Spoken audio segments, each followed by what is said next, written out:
Well, some jerk decided he needed my truck more than I do. Stole it from right in front of my house. Sheriff found the next day abandoned in a field. They did jack up my door lock and my ignition. Well, I needed my truck right away, so I went down to the Ford dealership and bought a new ignition. When you buy a new ignition from Ford, you have to match it to an existing key. It comes with all the parts you'll need and the instructions. Whenever I buy something that has to be assembled, I open up the packaging and lay out all the parts.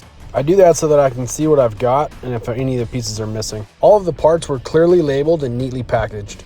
The instructions that came with it were not really super clear. It showed a picture of the key housing and a diagram for the tumbler numbering system. Because my ignition was damaged when the truck was stolen, I used a pair of channel locks to force the ignition into the run position. I was a little nervous that doing this would damage the steering column, but the ignition itself was garbage and needed to be replaced. I used 2 pairs of channel locks to take apart the ignition housing that was damaged. I did this because the tumbler numbers are stamped on each tumbler, and I was hoping I'd be able to see my tumbler sequence from my old ignition. I used needle nose pliers to remove the damaged tumblers. As I removed each tumbler, I wrote down its number and its position. Some of the tumblers were so damaged that I had to use a flathead screwdriver to tap them out.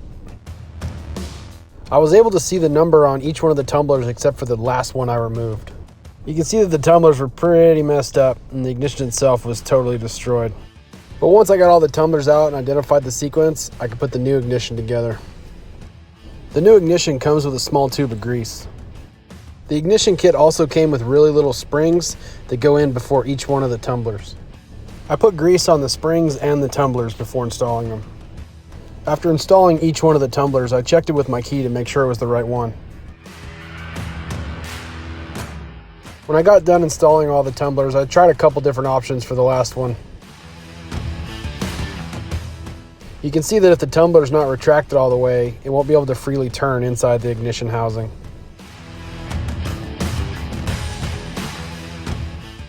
There's only 5 different tumblers to choose from, so it didn't take me long to find the right one.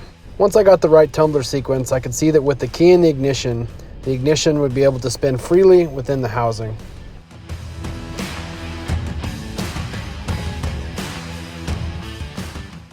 Next, I had to install the actuator. The actuator is a little plastic thing that presses against the key chime switch when the key is in the ignition. On the top of the ignition, there are 4 grooves. The doorbell chime has tabs that fit into the grooves. Be careful when you're installing the switch. It's made out of thin plastic and can break easy.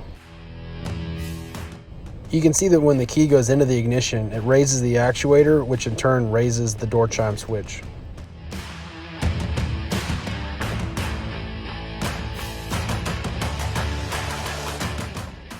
To reinstall the switch, the key has to be in the run position. And that's it. The ignition is fixed.